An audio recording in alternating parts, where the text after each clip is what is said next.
ನಮಸ್ತೆ ವೀಕ್ಷಕರೇ, ನಿತ್ಯ ಜ್ಯೋತಿರ ವಾಸ್ತು ಭವಿಷ್ಯ ವಿಶೇಷ ನೇರ ಪ್ರಸಾರ ಕಾರ್ಯಕ್ರಮಕ್ಕೆ ಸ್ವಾಗತ. ನಾನು ಚಿತ್ರಶ್ರೀ. ವೀಕ್ಷಕರೇ, ಇವತ್ತಿನ ಸಂಚಿಕೆಯಲ್ಲಿ ಮಕರ ರಾಶಿಯವರಿಗೆ ಆಗಸ್ಟ್ ತಿಂಗಳ ಮಾಸ ಭವಿಷ್ಯ ಅಥವಾ ಭವಿಷ್ಯವಾಣಿ ಯಾವ ರೀತಿಯಾಗಿದೆ ಅಂತ ಹೇಳಿ ಗುರುಜಿಗಳು ತಿಳಿಸ್ಕೊಡ್ತಾರೆ. ಬಹುಮುಖ್ಯವಾಗಿ ನೀವು ಏನ್ ಪರಿಹಾರ ಮಾಡ್ಕೊಳ್ಬೇಕು, ನೀವು ನಿಮ್ಮ ಒಂದು ರಾಶಿಯಲ್ಲಿ ಬರ್ತಕ್ಕಂಥ ನಕ್ಷತ್ರಗಳ ಅನುಸಾರ ಎಷ್ಟೆಲ್ಲ ಫಲಗಳನ್ನ ನೀವು ಪಡ್ಕೊಳ್ತೀರಾ, ಎಲ್ಲಾ ವಿಚಾರಗಳನ್ನ ತಿಳಿಸ್ಕೊಡ್ತಾರೆ. ಮೊದಲನೇದಾಗಿ ಗುರುಜಿಗಳನ್ನ ಕಾರ್ಯಕ್ರಮಕ್ಕೆ ಸ್ವಾಗತಿಸ್ತಾ ಇದ್ದೀನಿ. ಖ್ಯಾತ ಜ್ಯೋತಿಷಿಗಳು, ಖ್ಯಾತ ಸಂಖ್ಯಾಶಾಸ್ತ್ರಜ್ಞರು ಮತ್ತು ಪಂಚಭೂತ ವಾಸ್ತು ತಜ್ಞರಾದ ಶ್ರೀ ಮಂಜುನಾಥ್ ಗುರುಜಿಗಳು. ಗುರುಜಿ ನಮಸ್ತೆ, ಕಾರ್ಯಕ್ರಮಕ್ಕೆ ಸ್ವಾಗತ. ನೀಲಾಂಜನ ಸಮವಾಸಂ ರವಿಪುತ್ರ ಮೇಮಾಗ್ರಜಂ ಛಾಯಾ ಮಾರ್ತುಂಡ ಸಂಭೂತಂ ತಂ ನಮಾಮಿ ಶನೈಶ್ಚರಾಯ. ಗುರುಜಿ, ಮೊದಲನೇದಾಗಿ ಮಕರ ರಾಶಿಗೆ ಸಂಬಂಧಪಟ್ಟಂತೆ ನವಗ್ರಹದ ಗೋಚರ ಯಾವ ರೀತಿಯಾಗಿ ಆಗ್ತಾ ಇದೆ, ಅದರ ಒಂದು ಆಧಾರದಲ್ಲಿ ರಾಶಿ ಫಲ ಏನಿದೆ ಮತ್ತೆ ಆಚರಣೆಗಳ ಭಾಗವಾಗಿ ಮಕರ ರಾಶಿಯವರು ಏನ್ ಮಾಡಬೇಕು? ಪ್ರತಿ ಮಾಸಿಕ ಫಲದಲ್ಲಿ ನೋಡಬೇಕಾದ ದೊಡ್ಡ ಗ್ರಹಗಳ ಗೋಚಾರದಲ್ಲಿ ಮೊದಲೇದಾಗಿ ರಾಷ್ಟ್ರಾಧಿಪತಿಯ ಶನೈಶ್ವರನ ಗೋಚಾರನೆ ತಗೊಳ್ಳೋಣ. ಶನೈಶ್ವರ ಪ್ರಸ್ತುತ ಧೈರ್ಯ, ಸಾಹಸ, ಪರಾಕ್ರಮ ಅಧಿಪತಿಯಾಗಿರುವಂಥ 3ನೇ ಭಾವದಲ್ಲಿ ಗೋಚಾರವಾಗ್ತಿದೆ. ಆದರೆ ಒಂದು ವಿಶೇಷವಾಗಿ 130 ದಿನಗಳ ಕಾಲ ವಕ್ರಿಯಾಗಿ ದ್ವಿತೀಯ ಭಾವದ ಫಲಗಳನ್ನು ಕೊಡುತ್ತೆ. ದ್ವಿತೀಯ ಭಾವದ ಫಲಗಳು ಅತ್ಯಂತ ಶುಭ ಅಂತ ಹೇಳ್ಬೋದು. ಮತ್ತು ಉಳಿದಂತೆ ದೊಡ್ಡ ಗ್ರಹದ ಗುರು ಭಗವಾನರು ಪ್ರಸ್ತುತ ಮಕರ ರಾಶಿಯವರಿಗೆ ತುಂಬ ಒಳ್ಳೆಯ ಸಪ್ತಮ ಭಾವದ ಒಂದು ವಿಶೇಷವಾಗಿ ಗುರುಬಲ ಇದೆ. ಆ ಗುರುಬಲ ಹಾಗೆ ಮುಂದುವರಿಯುವಂಥದ್ದು. ಸೊ ಆ ಒಂದು ಕೊನೆಯ ತಿಂಗಳಲ್ಲಿ ಏನು ಫಲ ಬರುತ್ತೋ ಅದು ಹಾಗೆ ಮುಂದುವರಿಯುತ್ತೆ. ಮತ್ತು ಗೋಚಾರಗಳು ನೋಡಿದಾಗ ಕ್ರಮವಾಗಿ ಮೊದಲೇ ಭಾಗದಲ್ಲಿ ಆಗಸ್ಟ್ 1ನೇ ತಾರೀಕೆ ವಿಶೇಷವಾಗಿ ಶುಕ್ರ ಭಗವಾನರು ಅಂತ ಹೇಳ್ತೀವಿ. ಪಂಚಮ ದಶಮಾಧಿಪತಿಯಾದ ಶುಕ್ರ ಭಗವಾನರು ಭಾಗ್ಯಭಾವದಲ್ಲಿ ನೀಚ ರಾಶಿಯಲ್ಲಿ ಒಂದು ಗೋಚರವಾಗ್ತಾರೆ. ಸಮವಾಗಿ ನೋಡಿದಾಗ ಇಲ್ಲಿ ಒಂದು ವಿಶೇಷವಾಗಿ ಮಂಗಳ ಗ್ರಹ ಅಂತ ನಾವು ತಗೊಂಡಾಗ ಚತುರ್ಥಾಧಿಪತಿ, ಲಾಭಾಧಿಪತಿ ಗ್ರಹ ನಿಮಗೆ ಪಂಚಮ ಸ್ಥಾನದಿಂದ ಷಷ್ಠ ಭಾವಕ್ಕೆ ಗೋಚರವಾಗ್ತಾರೆ.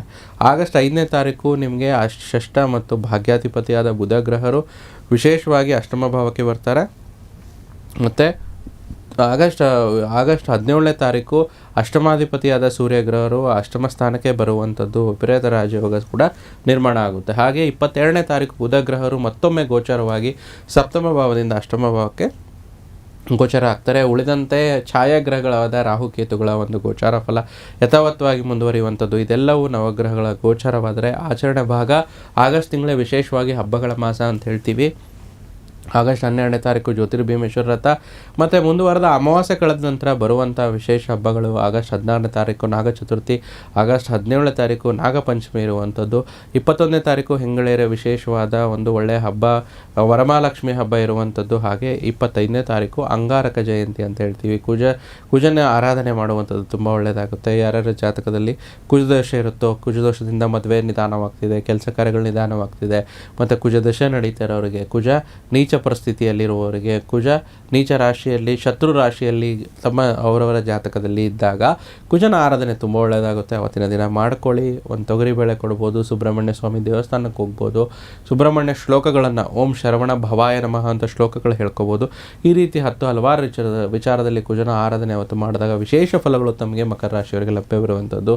ಈ ರೀತಿ ಒಂದು ಆಚರಣೆ ಭಾಗವಾಗಿ ಜರುಗುವಂಥದ್ದು. ಮತ್ತು ಗೋಚಾರದ ಫಲ ಕೂಡ ಗೋಚಾರಗಳು ಕೂಡ ಈ ರೀತಿ ಮಕರ ರಾಶಿಯವರಿಗೆ ಆಗಸ್ಟ್ ತಿಂಗಳಲ್ಲಿ ಜರುಗ್ತಾ ಇದೆ. ಗುರುಜಿ, ನೀವು ತಿಳಿಸಿರೋ ಪ್ರಕಾರ ನವಗ್ರಹಗಳ ಗೋಚರದ ಪ್ರಭಾವ ವಿಸ್ತೃತವಾಗಿ ನೋಡೋದಾದ್ರೆ ಮಕರ ರಾಶಿಯವರಿಗೆ ಇದು ಯಾವ ರೀತಿಯಾಗಿದೆ ಅಂತ ಹೇಳಿ. ನೋಡಿ, ವಿಸ್ತೃತ ಫಲದಲ್ಲಿ ರಾಶಿಯಾಧಿಪತಿ 3ನೇ ಮನೆಯಲ್ಲಿ ಆಲ್ರೆಡಿ ಪ್ರಸ್ತುತವಾಗಿ ತೃತೀಯ ಭಾವ ಧೈರ್ಯ, ಸಾಹಸ, ಪರಾಕ್ರಮ ಅಂತ ಹೇಳ್ತೀವಿ. ಶನೈಶ್ವರ ಭಗವಾನರು ಗುರು ಮನೆಯಲ್ಲಿ ತುಂಬ ಒಳ್ಳೆಯ ಫಲಗಳನ್ನು ನೀಡ್ತಾ ಇದ್ದು, ಆದರೆ ವಕ್ರ ಪ್ರಭಾವದಿಂದ ಏನಾಗುತ್ತೆ ದ್ವಿತೀಯ ಭಾವಕ್ಕೆ ಫಲಗಳು ನೀಡುವಂಥದ್ದು. ದ್ವಿತೀಯ ಕುಟುಂಬ, ಧನ, ಧಾನ್ಯ, ಸಂಪತ್ತು ಅಂತ ಹೇಳ್ತೀವಿ. ಆದಾಯದಲ್ಲಿ ವೃದ್ಧಿ ಆಗುವಂಥದ್ದು, ಕೆಲಸ ಕಾರ್ಯಗಳಲ್ಲಿ ಹೆಚ್ಚಾಗಿ ಅನುಕೂಲತೆಗಳಾಗುವಂಥದ್ದು, ದುಡ್ಡಿನ ಕಮಿಟ್ಮೆಂಟ್ ಬರೋದಕ್ಕಿಂತಲೇ ದುಡ್ಡು ಅವೈಲಬಿಲಿಟಿ ಸಿಗುವಂಥದ್ದು. ಇದರಿಂದ ನಿಮಗೆ ಒಳ್ಳೆಯ ಅನುಕೂಲತೆ ಆಗುತ್ತೆ. ಮಕರ ರಾಶಿಯ ಒಂದು ಉದ್ಯೋಗದಲ್ಲಿರ್ಬೋದು, ಒಂದು ವ್ಯಾಪಾರ ವಹಿವಾಟುಗಳಲ್ಲಿರ್ಬೋದು, ಒಂದು ಇಂಡಸ್ಟ್ರಿಯಲಿಸ್ಟ್ ಆಗಿರ್ಬೋದು, ಒಂದು ಹಣಕಾಸಿನ ಹರಿವು ಅನ್ನೋದು ಒಂದು ಮಕರ ರಾಶಿಯವರಿಗೆ ಶನೈಶ್ವರನ ವಕ್ರಸ್ಥಿತಿಯಿಂದ ನಿರ್ಮಾಣ ಆಗುವಂಥದ್ದು ಆಗಸ್ಟ್ ತಿಂಗಳಲ್ಲಿ ಜರುಗುವಂಥದ್ದು ತುಂಬ ಒಳ್ಳೆಯ ವಿಚಾರ. ಮತ್ತು ಸಪ್ತಮ ಸ್ಥಾನದಲ್ಲಿರುವಂಥ ಗುರು ಭಗವಾನರು ಬೃಹಸ್ಪತಿಯ ಒಂದು ವಿಶೇಷ ನೇರ ದೃಷ್ಟಿ ರಾಶಿಯಲ್ಲಿರುವಂಥದ್ದು ಮತ್ತು ಗುರುವಿನ ಒಂದು ವಿಶೇಷ ಗುರುಬಲ ಹೇಗಿದೆ ಮಕರ ರಾಶಿಯವರಿಗೆ ಹಾಗೆ ಮುಂದುವರಿತಾ ಇರೋದ್ರಿಂದ ಆಗಸ್ಟ್ ತಿಂಗಳು ಕೂಡ ನೋಡಿ, ಈಗ ಆಷಾಢ ಮಾಸದಲ್ಲಿ ಕೆಲವೊಂದು ಶುಭ ಕಾರ್ಯಗಳನ್ನು ಮಾಡ್ಕೊಂಡಿರಲಿಲ್ಲ, ಮದುವೆ ಇತ್ಯಾದಿ ಮುಂಜಿ, ಯಾಕಂದರೆ ಸ್ವಲ್ಪ ಅಶುಭ ಮಾಸ ಅಂತ ಪರಿಗಣಿಸ್ತಾರೆ. ಆದರೆ ನಾವು ಆಗಸ್ಟ್ ತಿಂಗಳ ಫಲಗಳನ್ನು ನೋಡಬೇಕಾದಾಗ ಆಗಸ್ಟ್ 13 ನಂತರ ವಿಶೇಷವಾಗಿ ಅಮಾವಾಸ್ಯೆ ಕಳೆದ ನಂತರ ಒಳ್ಳೆಯ ಮುಹೂರ್ತಗಳಿರೋದ್ರಿಂದ ಮದುವೆ ಮಾತುಕತೆಗಳು ದಾಂಪತ್ಯದ ವಿಚಾರದಲ್ಲಿ ತುಂಬ ಒಳ್ಳೆಯದಾಗುತ್ತೆ. ಅಥವಾ ಆಲ್ರೆಡಿ ತಾವು ದಾಂಪತ್ಯದಲ್ಲಿದ್ದರೆ ಒಂದು ಪಾರ್ಟ್ನರ್ಶಿಪ್ ವ್ಯವಹಾರಗಳಲ್ಲಿ ಸಪ್ತಮ ಭಾವ ಅಂದರೆ ಪಾರ್ಟ್ನರ್ಶಿಪ್ಪು, ದಾಂಪತ್ಯ ಅಂತ ಹೇಳ್ತೀವಿ, ಪಾಲುದಾರಿಕೆ ವಿಚಾರದಲ್ಲಿ ಹೆಚ್ಚಿನ ಅನುಕೂಲತೆಗಳು ಗುರು ಭಗವಾನರಿಂದ ಆಗುವಂಥದ್ದು ಆಗಸ್ಟ್ ತಿಂಗಳಲ್ಲಿ ಜರುಗುತ್ತೆ. ಮತ್ತು ನಾವು ಆ ಗೋಚಾರ ಪರಿಸ್ಥಿತಿಯಲ್ಲಿ ನೋಡಿದಾಗ ವಿಸ್ತೃತ ಪ್ರಭಾವ ಅಂತಲೇ ತಾವು ಕೇಳಿದ್ರಿ. ಸೊ ಅದಕ್ಕೆ ಶುಕ್ರ ಭಗವಾನರ ಒಂದು ಪ್ರಭಾವ 9ನೇ ಮನೆಯಲ್ಲಿ ನೀಚವಾಗಿ ಸಂಚರಿಸೋದ್ರಿಂದ ಆಗಸ್ಟ್ ಒಂದು ಮಾಸದಲ್ಲಿ ಸ್ವಲ್ಪ ಸಂತಾನಕ್ಕೆ ಸಂಬಂಧಪಟ್ಟಂಥ ಸಮಸ್ಯೆಗಳು ಜಾಸ್ತಿ. ಆದಷ್ಟು ಸಂತಾನಕ್ಕೆ ಯಾರು ಅಪೇಕ್ಷೆ ಪಡ್ತಿದ್ದೀರಾ ಈ ಒಂದು ತಿಂಗಳು ಮುಂದೂಡಿದರೆ ಒಳ್ಳೆಯದು. ಈ ಒಂದು ಆಗಸ್ಟ್ ತಿಂಗಳಲ್ಲಿ ದಶಮಾಧಿಪತಿ ಕೂಡ ನೀಚವಾಗಿರೋದ್ರಿಂದ ಈ ಒಂದು ಮಕರ ರಾಶಿಯವರಿಗೆ ಸಂಬಂಧಪಟ್ಟಂಥ ಕೆಲಸಕ್ಕೆ ಪ್ಲ್ಯಾನ್ ಮಾಡ್ತಾ ಇರುವಂಥವ್ರು, ಹೊಸ ಕೆಲಸ ಪಡ್ಕೊಳ್ಳೋರಿಗೂ ನಿಧಾನ ಆಗುತ್ತೆ. ಆಲ್ರೆಡಿ ಕೆಲಸದಲ್ಲಿದ್ದೀರಾ, ಚೇಂಜ್ ಆಫ್ ಜಾಬ್ಗೆ ಟ್ರೈ ಮಾಡ್ತಾ ಇದ್ದೀರಾ, ಈ ಒಂದು ತಿಂಗಳು ಸಮಾಧಾನದಿಂದಿರಿ, ಯಾವುದೇ ಕೆಲಸ ಆಗೋದಿಲ್ಲ. ಮುಂದಿನ ತಿಂಗಳು ಮುಂದಿನ ಅನುಕೂಲತೆಗಳು ಹೆಚ್ಚಾಗುತ್ತೆ. ಆಗಸ್ಟ್ 5ನೇ ತಾರೀಕು ವಿಶೇಷವಾಗಿ ಷಷ್ಠಾಧಿಪತಿ ಭಾಗ್ಯಾಧಿಪತಿಯಾದ ಬುಧ ಗ್ರಹರು ಇಲ್ಲಿ ಸಪ್ತಮ ಸ್ಥಾನದಿಂದ ಅಷ್ಟಮ ಭಾವಕ್ಕೆ ಬರ್ತಾರೆ. ಸೊ ಇದರಿಂದ ಕೇಂದ್ರದಿಂದ ಅಷ್ಟಮಕ್ಕೆ ಬಂದಾಗ ಕೆಲಸ ಕಾರ್ಯಗಳು ನಿಧಾನ ಆಗುವಂಥದ್ದು, ಅಥವಾ ಮದುವೆಯ ವಿಚಾರದಲ್ಲಿ ಏನಾದರೂ ಏರುಪೇರುಗಳಾಗುವಂಥದ್ದು, ಪಾರ್ಟ್ನರ್ಶಿಪ್ ವಿಚಾರದಲ್ಲಿ ಏರುಪೇರುಗಳಾಗುವಂಥದ್ದು, ಸಮಾಧಾನದಿಂದಿದ್ದರೆ ಎಲ್ಲ ಒಳ್ಳೆಯದಾಗುತ್ತೆ. ಮತ್ತು ಮುಂದಿನ ಭಾಗದಲ್ಲಿ ವಿಶೇಷವಾಗಿ 17ನೇ ತಾರೀಕು ನಂತರ ಸೂರ್ಯ ಕೂಡ ಅಷ್ಟಮ ಸ್ಥಾನಕ್ಕೆ ಬಂದಾಗ ಏನಾಗುತ್ತೆ, ಇಲ್ಲಿ ಸೂರ್ಯ ಮತ್ತು ಬುಧಾದಿತ್ಯ ಯೋಗ ನಿರ್ಮಾಣ ಆಗುತ್ತೆ. ಅಷ್ಟಮಾಧಿಪತಿ ಅಷ್ಟಮ ಸ್ಥಾನಕ್ಕೆ ಬಂದಾಗ ಒಂದು ಒಳ್ಳೆಯ ವಿಪರೀತ ರಾಜಯೋಗ ಕೂಡ ಮಕರ ರಾಶಿಯವರಿಗೆ ಲಭಿಸುವಂಥದ್ದು. ಏನು ವಿಪರೀತ ರಾಜಯೋಗ ಫಲ ಅಂತಂದರೆ ಅತ್ಯಂತ ಕಠಿಣ ಪರಿಸ್ಥಿತಿಯಲ್ಲಿ ಒಳ್ಳೆಯ ಜಾಕ್ಪಾಟ್ ಥರ ಕೆಲಸ ಆಗುವಂಥದ್ದೇ ವಿಪರೀತ ರಾಜಯೋಗದ ಫಲ ಅಂತ ಹೇಳ್ತೀವಿ. 22ನೇ ತಾರೀಕು ನಂತರ ಬುಧ ಭಗವಾನರು ಕೂಡ ಗೋಚರವಾಗಿ ಅಷ್ಟಮ ಭಾವದಲ್ಲಿ ಸೂರ್ಯನೊಟ್ಟಿಗೆ ಬರುವಂಥದ್ದು. ಇಲ್ಲಿ ಏನಾಗುತ್ತೆ, ಮಕರ ರಾಶಿಯವರಿಗೆ ಷಷ್ಠಾಧಿಪತಿ ಅಷ್ಟಮ ಭಾವದಲ್ಲಿ, ಅಷ್ಟಮಾಧಿಪತಿ ಮತ್ತು ಅಷ್ಟಮ ಭಾವದಲ್ಲಿ, ವ್ಯಯಾಧಿಪತಿ ಇಲ್ಲಿ ಸಪ್ತಮ ಭಾವದಲ್ಲಿ. ಇದು ಏನಾಗುತ್ತೆ, ಸರಳ ವಿಪರೀತ ರಾಜಯೋಗ ನಿರ್ಮಾಣವಾಗುವಂಥದ್ದು. ಇದರಿಂದ ಎಷ್ಟೋ ದಿನದಿಂದ ಪೆಂಡಿಂಗ್ ಬಿರುವಂಥ ಕೆಲಸಗಳು ಇಲ್ಲಿ ಕ್ಲಿಯರ್ ಅಪ್ ಆಗುವಂಥದ್ದು, ಹೆಚ್ಚಿನ ಅನುಕೂಲತೆಗಳಾಗುವಂಥದ್ದು, ಮುನ್ನುಗ್ಗಿ ಕೆಲಸ ಮಾಡಲು ಒಂದು ಉತ್ಸಾಹ ಚೈತನ್ಯ ಸಿಗುವಂಥದ್ದು, ಈ ರೀತಿ ಹೆಚ್ಚು ವಿಸ್ತೃತ ಪ್ರಭಾವದಲ್ಲಿ ಮಕರ ರಾಶಿಯವರು ಪಡ್ಕೊತಾ ಇದ್ರಮ್ಮ. ಗುರುಜಿ, ರಾಶಾಧಿಪತಿ ಗೋಚಾರ ಮಕರ ರಾಶಿಯವರಿಗೆ ಯಾವ ಸ್ಥಿತಿಯಲ್ಲಿ ಆಗ್ತಾ ಇದೆ, ಇದರ ಅನುಕೂಲತೆಗಳು ಏನೇನು ಗುರುಜಿ? ರಾಶಾಧಿಪತಿಯ ಗೋಚಾರ ತೃತೀಯ ಭಾವದಲ್ಲಿ ಆಗ್ತಿರುವಂಥದ್ದು ಧೈರ್ಯ, ಸಾಹಸ, ಪರಾಕ್ರಮಕ್ಕೆ ಅಧಿಪತಿ ಗ್ರಹ ಅಂತ ಹೇಳ್ತೀವಿ. ಎಲ್ಲವನ್ನು ಮುನ್ನುಗ್ಗಿ ಮಾಡುವಂಥದ್ದು, house of speech, house of communication ಅಂತ ಹೇಳ್ತೀವಿ. ಎಲ್ಲ ಒಂದು ರೀತಿಯಲ್ಲಿ ಅನುಕೂಲತೆಗಳಾಗುತ್ತೆ.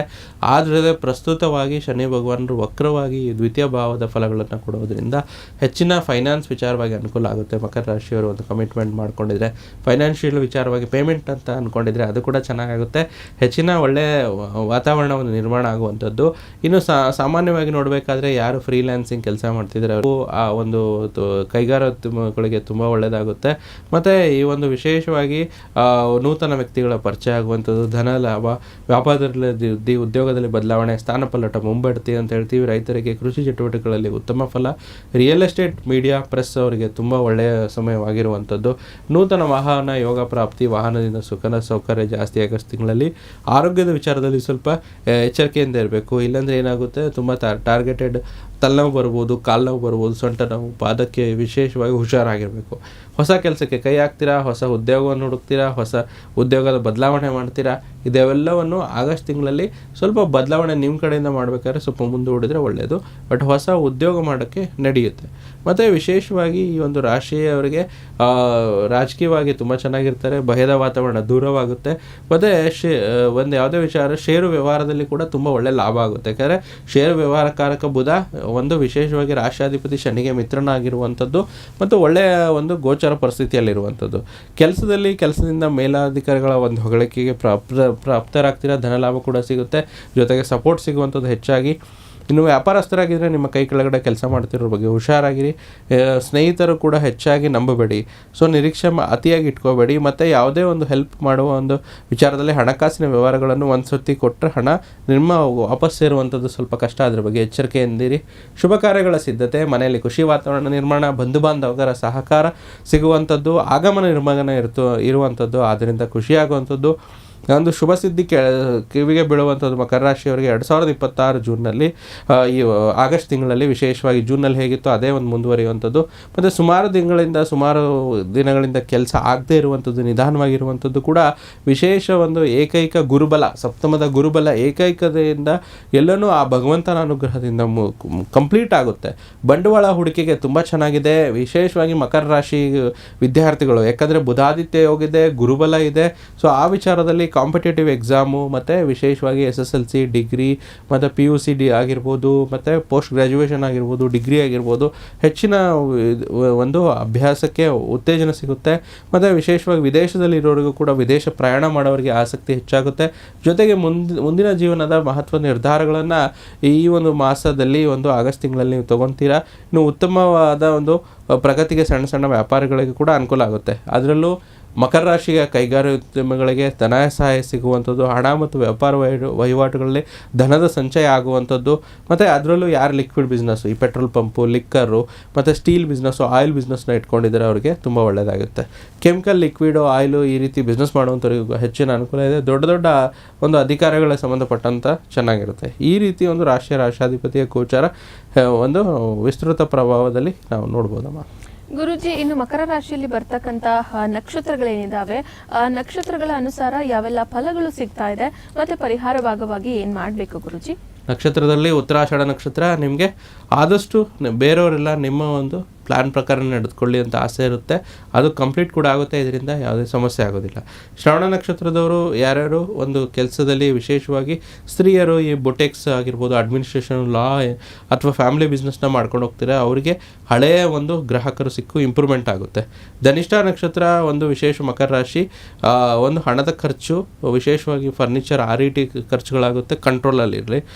ಮತ್ತು ಪರಿಹಾರ ಇಷ್ಟೇ, ವಿಷ್ಣು ಭಗವಂತ ಅಥವಾ ಶಿವನ ಆರಾಧನೆ ತುಂಬು ಹೃದಯದಿಂದ ಮಾಡುವಂಥದ್ದು, ಮತ್ತು ಆದಷ್ಟು ಗರಿಕೆಯನ್ನು ನೀಡುವಂಥದ್ದು, ಹುಲ್ಲು ಹಸುವಿಗೆ ತಿನ್ನಿಸುವಂಥದ್ದು ಒಳ್ಳೆಯದು ಬುಧವಾರದೊತ್ತು. ಮತ್ತು ಆದಷ್ಟು ಗುರು ಬೃಹಸ್ಪತಿಯ ಮಂತ್ರಗಳನ್ನು ಹೇಳ್ಕೊಂಡು ಬನ್ನಿ. ಇದು 108 ಬಾರಿ ಯಾವುದೇ ಪ್ರತಿಯೊಂದು ದಿನವೂ ಯಾವುದು ಬಿಡದೇ ಇರಿ ಅಂತ ಹೇಳ್ಕೊಂಬರೋದ್ರಿಂದ ತುಂಬ ಚೆನ್ನಾಗಿರುತ್ತೆ. ಗುರುಜಿ, ಇದಿಷ್ಟು ಪರಿಹಾರವನ್ನ ಮಕರ ರಾಶಿಯವರು ಆಗಸ್ಟ್ ತಿಂಗಳಲ್ಲಿ ಮಾಡಿಕೊಂಡ್ರೆ ಅವರಿಗೆ ತುಂಬಾ ಒಳ್ಳೇದಾಗುತ್ತೆ. ಸೊ ನೋಡಿದ್ರಲ್ಲ ವೀಕ್ಷಕರೇ, ಇವತ್ತಿನ ಸಂಚಿಕೆಯಲ್ಲಿ ಗುರುಜಿಗಳು ತಿಳಿಸ್ಕೊಟ್ಟಂತಹ ಪರಿಹಾರ ಭಾಗವನ್ನ ನೀವು ಸಹ ಖಂಡಿತ ಮಾಡ್ಕೊಳ್ಳಿ, ಒಳ್ಳೇದಾಗ್ಲಿ ಅಂತ ಹೇಳ್ತಾ ಇದ್ದೀವಿ. ಗುರುಜಿ ಇಷ್ಟೊತ್ತು ಕೂಡ ನಮ್ಮ ಜೊತೆ ಇದ್ದು ನಮ್ಮ ವೀಕ್ಷಕರಿಗೆ, ಅದರಲ್ಲೂ ಮಕರ ರಾಶಿಗೆ ಸಂಬಂಧಪಟ್ಟಂತೆ ಆಗಸ್ಟ್ ತಿಂಗಳ ಭವಿಷ್ಯವಾಣಿಯನ್ನು ತಿಳಿಸ್ಕೊಟ್ಟಿದ್ದೀರಾ ಗುರುಜಿ, ಧನ್ಯವಾದಗಳು. ಕೃಷ್ಣಾರ್ಪಣಮಸ್ತು. ವೀಕ್ಷಕರೇ, ಮುಂದಿನ ಸಂಚಿಕೆಯಲ್ಲಿ ಭೇಟಿಯಾಗೋಣ. ನೋಡ್ತಾ ಇರಿ ಪ್ರಗತಿ TV, ಇದು ನಿಮ್ಮಿಂದ ನಿಮಗಾಗಿ.